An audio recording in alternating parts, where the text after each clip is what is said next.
अस्सलाम वालेकुम।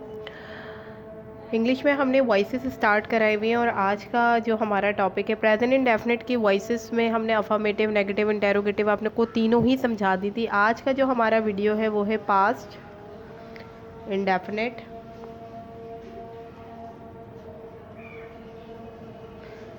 टेंस के हवाले से। पास्ट इंडेफिनिट टेंस के हवाले से जो सबसे इम्पॉर्टेंट बात है जो आपको याद रखनी है वो ये है कि देखें, पास्ट इंडेफिनिट में सबसे पहली बात आपको जो है ना, हेल्पिंग वर्ब तो अफर्मेटिव में नज़र नहीं आएंगे, ठीक है ना, लेकिन यहाँ पर सेकंड फॉर्म ऑफ वर्ब मौजूद होगी। जब सेकंड फॉर्म ऑफ वर्ब मौजूद हो ना तो अंडरस्टूड सी बात है कि ये हमारा पास्ट इंडेफिनिट का टेंस है, ठीक है। इसके बाद जब हम इसकी नेगेटिव और इसकी इंटेरोगेटिव के सेंटेंस देखेंगे ना तो उसकी भी एक पहचान है। उसकी पहचान ये है कि जब कभी भी आप देखें सेंटेंस में सेकंड फॉर्म ऑफ वर्ब आ रही है, आप समझ जाएंगे पास्ट इंडेफिनिट का टेंस है। और जब हम इसका नेगेटिव बनाएंगे तो हम क्या यूज़ करेंगे, डिड।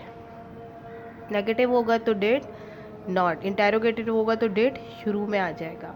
और जैसे ही हम डिड का इस्तेमाल करेंगे ना, वहाँ वर्ब की ये सेकंड फॉर्म किस में कन्वर्ट हो जाएगी, वर्ब की फर्स्ट फॉर्म ऑफ वर्ब के अंदर। यानी फर्स्ट फॉर्म ऑफ वर्ब, यानी जब कभी भी डिड आएगा ना तो डिड के साथ कभी भी सेकंड फॉर्म नहीं आएगी, हमेशा वर्ब की फर्स्ट फॉर्म आती है जब कभी भी आप नेगेटिव बनाएंगे या इंटेरोगेटिव बनाएंगे। ये तो सिंपल प्रेजेंट इंडेफिनिट के टेंस की सेंटेंस की फॉर्मेशन थी। अब हम आते हैं इसके वॉइस की तरफ। रूल्स मैंने आपको समझाए हुए, रूल्स आर सेम कि subject become object, second number पे यूज़ ऑफ हेल्पिंग वर्ब्स, ठीक है ना। नंबर थर्ड पे हमारे पास आएगा always use third form of verb. Number fourth पे आएगा सपोर्टर बाय। और नंबर फिफ्थ पे क्या होता है कि लाजमी सी बात है जो आखिर की चीज़ है वो शुरू में आ रही है तो अब आखिर शुरू की चीज़ आखिर में आ जाएगी, then subject become object. Rule सारे सेम होंगे जिससे पहले वाली वीडियो में मैंने आपको डिटेल में बताए। सिर्फ यहाँ पे जो चेंजेस आएंगी ना वो सिर्फ हेल्पिंग वर्ब की आएगी, सही है ना। वहाँ हेल्पिंग वर्ब कौन से थे, इज़, एम, आर, और यहाँ पे हमारे पास हेल्पिंग वर्ब होंगे वॉज और वर। यानी ये दो हेल्पिंग वर्ब इस्तेमाल होंगे। अगर डिड लिखा हुआ होगा तो वॉज नॉट वर नॉट कर देंगे, ठीक है। अगर डिड स्टार्टिंग में होगा तो वॉज और वर शुरू में आ जाएगा। यानी इसके वॉइस बनाते वक्त जो सबसे कंफर्म बात आपने अपने माइंड में रखनी है वो है यूज़ ऑफ हेल्पिंग वर्ब। जैसे मैं एक सेंटेंस आपको दे रही हूँ यहाँ पे एग्जाम्पल के तौर पर, हम इससे तीनों बनाएंगे तो आपको तीनों की फॉर्मेशन आ जाएगी। जैसे यहाँ लिखा हुआ है We knocked the door. We knocked the door. We is the subject, ठीक है ना, ये वर्ब हो गया और ये आपका ऑब्जेक्ट हो गया।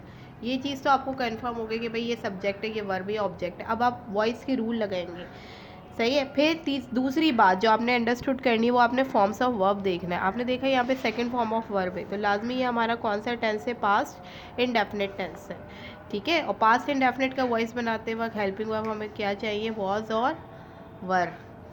अब क्या होगा, वॉइस बना रही में देखिए ये हो जाएगा द डोर।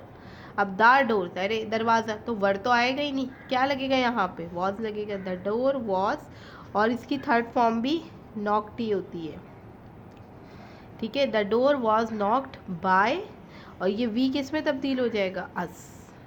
तो ये आपका कितना आसानी से जो है वो हमने एक्टिव को पैसिव में कन्वर्ट कर लिया। अब इसी जुमले को, ये तो था अफर्मेटिव, लाइकवाइज इसी जुमले को अगर मैं नेगेटिव बनाती हूँ, ठीक है ना। हम नेगेटिव की वॉइस कैसे बनाएंगे, जैसे मैं अगर लिख दूँ यहाँ पे वी डिड नॉट नॉट। अब देखें यहाँ पर मैंने डिड लगाया है तो यहाँ पे मैंने वर्ब की सेकंड फॉर्म हटा दी और वर्ब की कौन सी फॉर्म लिखी है, फर्स्ट फॉर्म लिखी है। We did not knock the door, सही है। अब ये डिड नॉट आ गया। अब आप ये सोच रहे होंगे भाई इसका पैसिव कैसे बनेगा, इसका पैसिव बनाना बड़ा आसान है, सही है, सिंपल वही करेंगे। द डोर क्या लगेगा, वॉज। अब चूँकि डिड नॉट आ रहा है तो यहाँ लगा देंगे वॉज नॉट। इसकी क्या आ जाएगी, third form, knocked by us. We का अस होता है ना, ये मैंने आपको सब सारी चीज़ें बताई थी। देखो नेगेटिव भी बड़ी आसानी से बन गया। अब अगर इसी जुमले को मैं लेकर आ जाती हूँ इंटेरोगेटिव में, ठीक है, तो इंटेरोगेटिव में देखो किस तरीके से करेंगे। ये होगा did we knock the door. सही है, क्वेश्चन मार्क लग गया क्योंकि इंटेरोगेटिव का सेंटेंस है। तो अब इसका पैसिव देखो कैसे बनाएंगे, बिल्कुल इसी तरह द डोर आप ऐसे ही लिख दो, द डोर। अब द डोर के साथ हम क्या लगा रहे थे, वॉज लगा रहे थे, वर्ड तो नहीं लगेगा ना। अब वो जो वॉज है ना वो कहाँ लग जाएगा, स्टार्टिंग में। ठीक है, वॉज द डोर।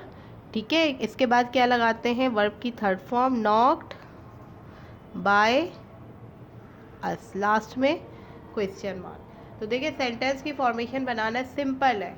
अगर आपको इसके बेसिक रूल्स पता हैं तो आपके लिए जो है वो ये चीज़ ज़रा बराबर भी मुश्किल नहीं होगी और आपको ज़रा सी भी मुश्किल नहीं लगेगी कि भाई हम इसको किस तरह से एक्टिव से पैसिव में लेकर आएंगे। तो पास्ट इंडेफिनिट के अंदर भी सिंपल पॉलिसी पे काम किया जाता है।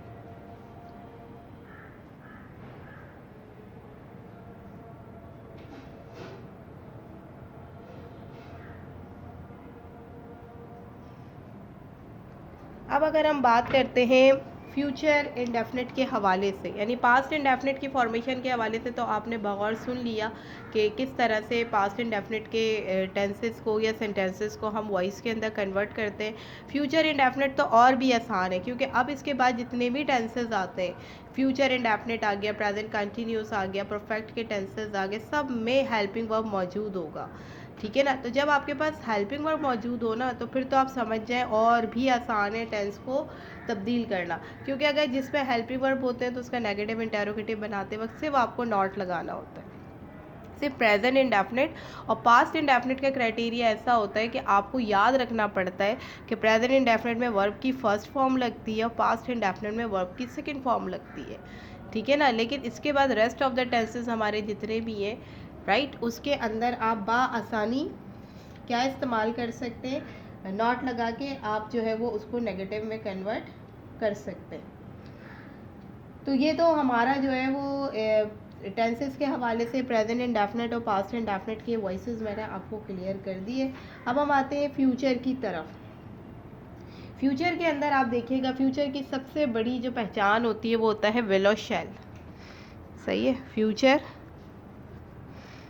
Indefinite tense. Now come to the point that कि सबसे बड़ी पहचान क्या, हेल्पिंग वर्ब यहाँ मौजूद होंगे विल एंड शैल। जब ऑलरेडी यहाँ पे दो हेल्पिंग वर्ब मौजूद है विल और शैल, फिर तो इसका नेगेटिव बनाना और इसका जो है वो पैसिव बनाना चुटकी का खेल है। क्योंकि आपको पता है कि भाई हमें हेल्पिंग वर्ब याद नहीं रखने, ऑलरेडी हमारे पास हेल्पिंग वर्ब मौजूद है। सही, तो अब अगर हमारे पास अफर्मेटिव सेंटेंस के बारे में अगर हम बात करते हैं, सिंपल अगर मैं लिखती हूँ the girl win the race. सही है, ये जुमला है the girl win the race, ये सिंपल जुमला है, ये फ्यूचर का नहीं है। अभी सिर्फ एक चीज़ लगाऊंगी मैं, ये फ्यूचर का बन जाएगा। द गर्ल हेल्पिंग वर्ब यहाँ आता है इस जगह पर, यहाँ मैंने लगा दिया क्या, विल। तो यही जुमला किस में बन गया, अब फ्यूचर में बन गया। तो the girl will win the race. अब यहाँ पर भी क्या होगा, ये सब्जेक्ट है, ठीक है ना, ये आपका वर्ब है, ये वर्ब है एक्चुअल, वो हेल्पिंग वर्ब है। ठीक है, द रेस ये क्या है आपका ऑब्जेक्ट। जब हम वॉइस बनाएंगे इसकी तो वॉइस बनाना भी बड़ा आसान है। द रेस आखिर वाला शुरू में आ जाएगा, ठीक है ना, द रेस विल ऐसे ही रहा। अब यहाँ पे ज़रा आपने ख्याल रखना है क्योंकि ऑलरेडी यहाँ पे हेल्पिंग वर्ब मौजूद है। ठीक है ना, तो हम हेल्पिंग वर्ब के साथ क्या लगा देंगे, बी, विल बी। ठीक है, क्या हो जाएगा ये, विल बी, राइट। इसके बाद हम लगाएंगे इसकी थर्ड फॉर्म। सही है ना, क्योंकि पैसे बनाते वक्त हमेशा थर्ड फॉर्म यूज़ की जाती है। तो विन की थर्ड फॉर्म होती है won. The race will be won by the girl. है ना कितना आसान, कि आपने कितनी आसानी से, बस याद आपने क्या रखना है कि पैसे बनाते वक्त आपने विल और शैल के साथ बी लगाना है, विल बी और शैल बी। अब यहाँ पे आपके पास एक जो है वो सवाल आपके माइंड के अंदर आएगा कि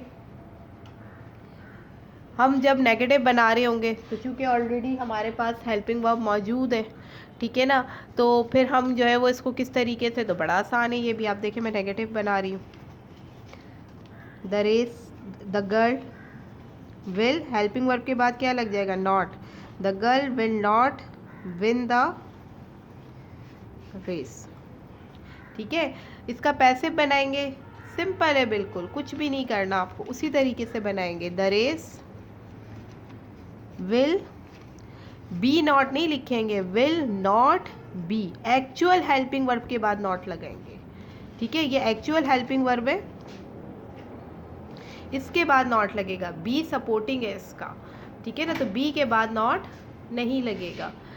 तो ये हो जाएगा the race will not be won by the girl. Is it clear? इसी तरह से इंटेरोगेटिव बनाते वक्त देखें, इंटेरोगेटिव की फॉर्मेशन भी देखो कितनी आसान है।